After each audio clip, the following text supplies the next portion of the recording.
Cammie, you've had a lot of fun in your career. I mean, you've had a lot of fun in your career, right? Right place, right time, global brand. Absolutely. Big, fun brand Yeah. that you can talk to your grandmother about, or you can wear a t-shirt through the airport and people come up and tell you how much you love them. So Doritos, Cheetos, Yahoo. Frito-Lay, Nintendo, Yahoo, Kidzania, Duolingo. Yeah, it's Yeah, and so before we jump into, because we got a really powerful story to talk about today of a leadership moment that was courageous and challenged you. Was it strategic in the sense that, like, I mean, what's the word I'm trying to use? Was it the best next step that this led to one opportunity after another? Was there some strategic intent? What led you to have all these amazing series of experiences? Do you see any trend lines or? I think the first thing is I have always focused on trying to have the maximum impact wherever I am. Yeah. And I think building a brand, a personal brand where people know that they can count on you for results, that you care deeply about the company's business goals, about listening to the consumer, about growth, that just creates more opportunities for you. Right. So I've always focused on trying to do my very best work wherever I've been. And then opportunities have presented themselves. I've said yes to some, I've said no to some, and I've pretty much followed my heart. I just decided early on that I wanted to work on brands that I felt some connection to, that I felt excited about. So I'm somebody who goes for things that I feel passion for. And felt authentic to you, right? I mean, It sounds like authenticity is a big word. At least that's what's coming up for me as you're speaking. So, well, let's talk about that. Let's talk about where you placed a bet and some things happened that maybe you hadn't expected with a global multinational. And maybe you can tee it up for us. How did you hear about it? How did the opportunity find you? And just kind of walk us through what happened. Absolutely. So sort of at the midpoint in my career, early 40s, I had an opportunity that just checked all the boxes. I was passionate about this. It didn't require a physical move, which actually had been something that I had started to put some boundaries around because I didn't want to move the family around. What they were looking for me to do, which was about expanding audience, just fit my core strengths. Really about helping to build a new office and just make sure the team was motivated and inspired. So it was all the things that I counted in my set of strengths. So on paper, it looks great. On paper, it looks great. Also, I will have to say, the compensation and the perks were really good as well. And it definitely felt like movement that was up and to the right in terms of the momentum of my career. So like this is like a next level kind of play. Is that fair? Next level kind of play. It's the kind of thing where when I made the announcement, I got lots of emails and LinkedIn notices and phone calls with people saying, wow, that is so cool that you were doing this. And I think like all of us, when we start a new job, I was so excited. I went in with my 90-day plan, just had such hopes and dreams and expectations for what this opportunity was going to be like. And about, a week into my tenure there, I got the first signs that this was going to be a little different than my other experiences. Weekend. No, that's a pretty short. That's a pretty short honeymoon. Yeah. But I had been used to environments, particularly in the Silicon Valley, where questioning and debate and just lots of very free-flowing back and forth in meetings was not just the norm, it was kind of what was expected of you as a leader, to challenge, to question, to push the thinking of the group. And I was in a meeting about a weekend, And the leadership was going through a set of very dense slides. And I kind of jumped in and said, oh, I have a question about one of those. What does blah, blah, blah mean? And the room just got silent. Ooh, ouch. Silent. Yeah, right. And then, someone said, well, if you will be patient, we will get to that answer, on page 110. Wow. Okay. Yeah. And so it's one of those times in cultures, we've all experienced the fact that each company has unique cultures.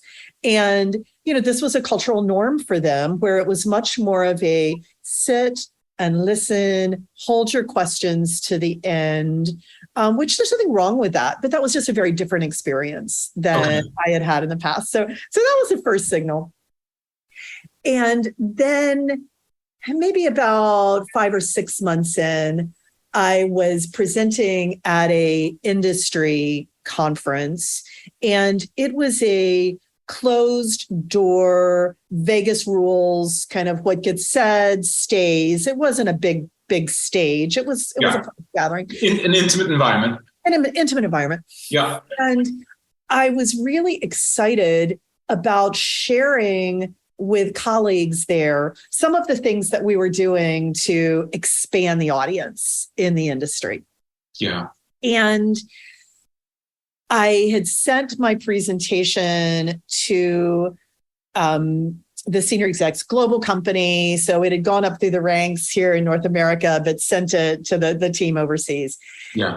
And I get a call in the middle of the night. I'm supposed to present the next morning at 9:00. And in the middle of the night, I get a call saying that we're really not comfortable with you presenting this, that you're giving away industry, you're giving away our secrets. So the midnight hour, right before, right? Midnight hour. Yeah, they flipped the script. Was told, just figure out how to get out of the keynote. And I'm like, I can't do that. No. That's yeah. I just don't want to leave the organizers hanging like that. Mm-hmm. So I did push back, and we came to a resolution where I took out a lot of slides and just really skinnied it down. And I don't know, kind of tap danced my way through the, making a 15-minute presentation fit a 45-minute time slot. But that was just another signal to me that, a lot of the things that I have been empowered to do in other environments just aren't the way that this company works. Yeah. So, a couple of signals fairly early on. But I think that I, like a lot of achievers, I just wanted to make this work. I kept saying to myself, okay, this is just a different culture.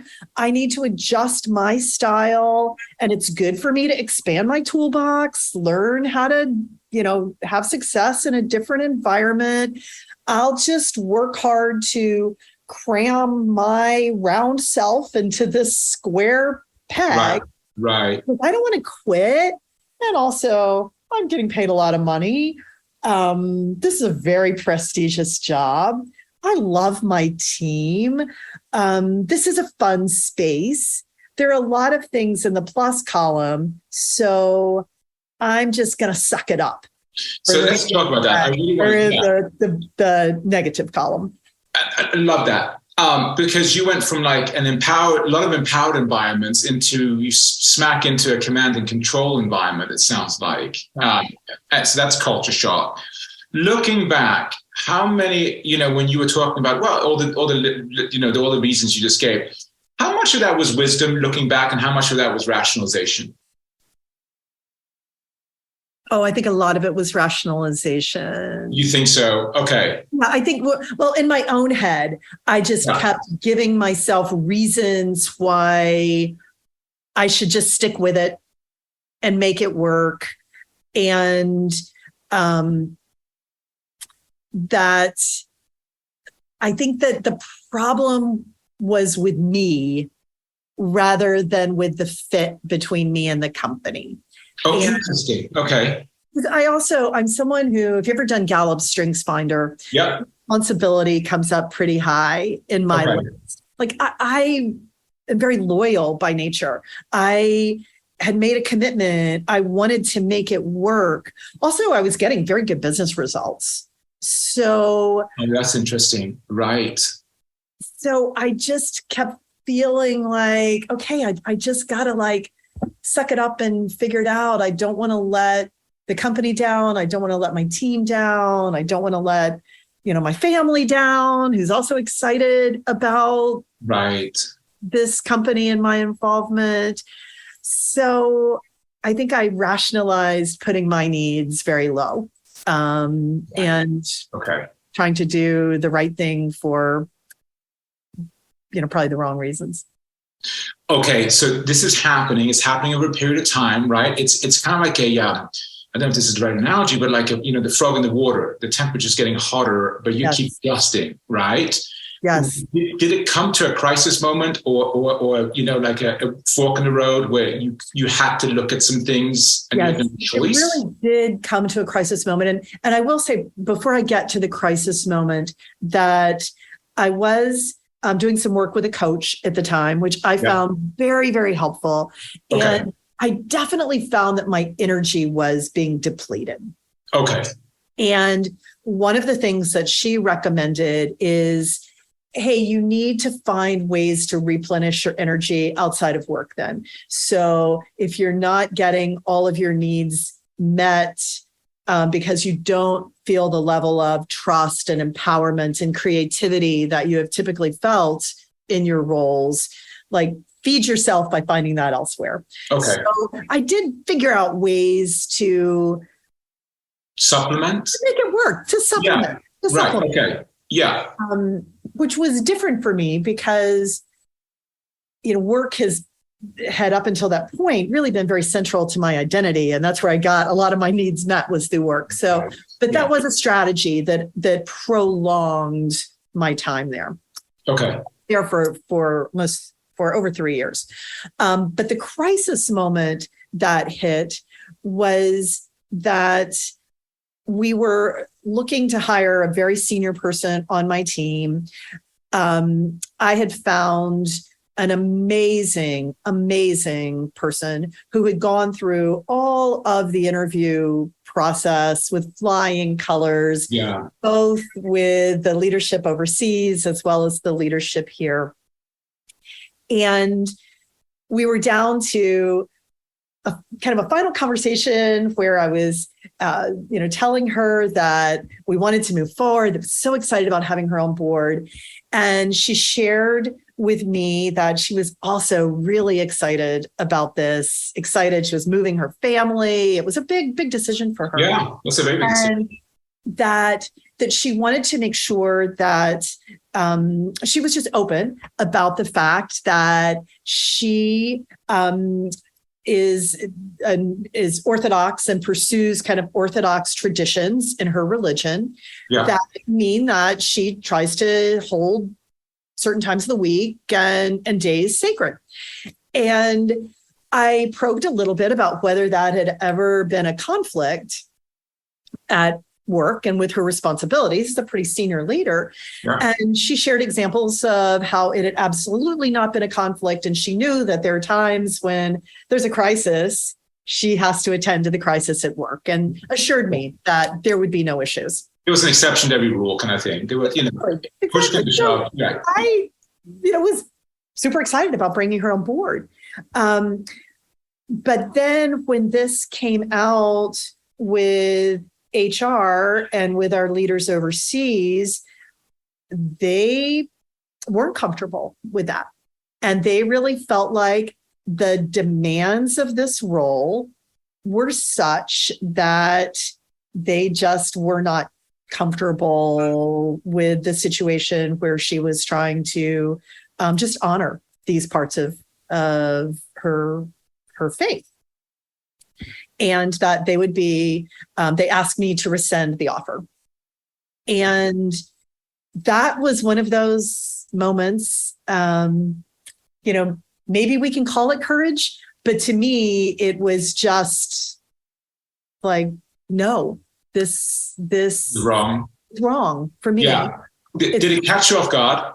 It totally caught me off guard. Yeah. Right. And I think some of those things, as I said, that had shown up before, in that I had been used to being trusted and empowered as a senior leader to make the right call. And it also always been someone who operated by that belief that, hey, trust me. And if I screw up, I will totally take accountability. Right. Yeah. And I'm getting great results. And so you're right. Yeah. Exactly. Right. So I think it caught me off guard, both because it was another really strong indication of a difference in the way that trust was held in the organization, and that trust would be extended to me as a leader. But also, honestly, it was a values issue for me. That's right. That's right. My faith is important to me. Honoring other people's faith as a part of their identity is important to me. Yeah. And I was very sure that there was not going to be a conflict in her doing what was necessary at crisis times and holding on to these faith traditions. So I made a decision almost on the spot that, okay, enough is enough. This is not the place for me. And told my boss that I was not comfortable being the one to communicate that to her, because I didn't agree with the decision. Right. And that this also was a sign to me that it was time to move on, and for me to move on. Yeah. And that was pretty scary, because I had always moved, like finished a job on Friday, started a new job on Monday, because I had been executive recruited from one position to another. That's right. And so knowing that I was saying that I was going to leave without another job in hand was scary. Also, like, grieving for the things that I loved about the job. I loved my team. Yeah.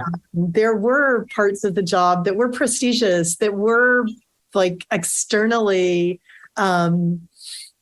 really tied to an identity that was attractive. And validating. Sure. Validating. Right. Yeah. So making the decision to step away from that was definitely stepping out on faith a little bit, and was acknowledging those things that I want to be most true about myself, as opposed to the things that might be most comfortable. Well, it sounds like it was a small window of courage, right? Like you acted on it, because if you had waited maybe a week or two longer, maybe that courage would have dissipated, right? And another 6 months or 12 months or however it would have gone on.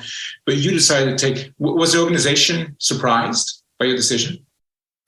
The organization was surprised. And one of the things that was important to me, because I did care deeply about the people in the organization. Yeah. You can realize that a culture isn't right for you and still care deeply about the relationships.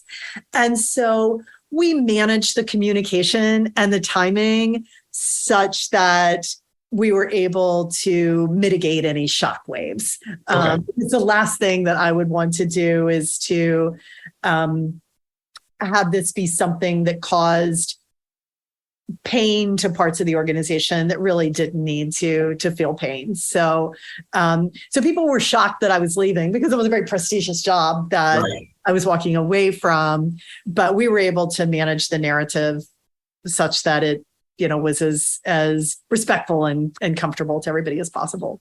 This micromanagement, for lack of a better term, and maybe this is a little bit of an edgy question. Do you think it would have been different if you had been a man? Or do you think that didn't ultimately matter?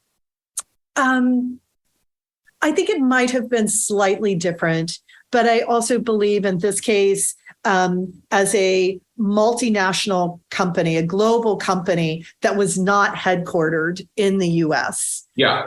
Actually, some of the micromanagement had more to do with being an American that Amazing. it had to do with being a woman. Okay. Because I saw men here in the US also being put into a little bit of a box in terms of their decision-making rights and their autonomy. Gotcha. Okay. So, hey, people overseas, we got to control it. Understood. Yeah. Any final words of wisdom for people that might be in that position, right? Look, I'm getting a lot of external validation. People love it. They tell me how lucky I am. I'm making great money, but something's not right. Yeah. A couple of things I would say. Yeah. First is I have learned that you can take a good company, a company that's not necessarily toxic, but, just has a very different way of making decisions, different way of communicating, just different way of being. And you can, take an executive who is also a good executive who has had a lot of success, and it can just be a mismatch. Yeah. And when you find yourself in that situation, really take a step back and say, is this the culture where I am going to be able to do my best work? Good question. I'm going to be able to flourish and grow. And if the answer in your heart is no, then think deeply about whether you're really willing to pay the price to try and change yourself to fit into that culture. I will tell you, when a week or so after I made the decision to leave, I was with a group of friends sharing the story with them. And one of them said, I got to tell you, you look 10 years younger. And I realized that I had been paying a real price that I had not been willing to admit, in carrying the burden on my shoulders of trying to morph into something that really wasn't who I authentically am. And you can get good business results. You can convince yourself that, okay, I'm learning and growing and expanding my tool set, but ultimately you're paying a price. And ultimately, it ended up well for you. You took a big faith, and other opportunities came along, and you thrived, right? That were wonderful. Yeah. Yes, that were wonderful, and that were much more of, just made much better use of who I am, of my gifts, my talents, my passions. So if you find yourself in that situation, take a leap of faith. Because you'll find something out there. And like, our years at work are too short, but occupy too much of our time to not put ourselves in those environments that really are going to use our best talents.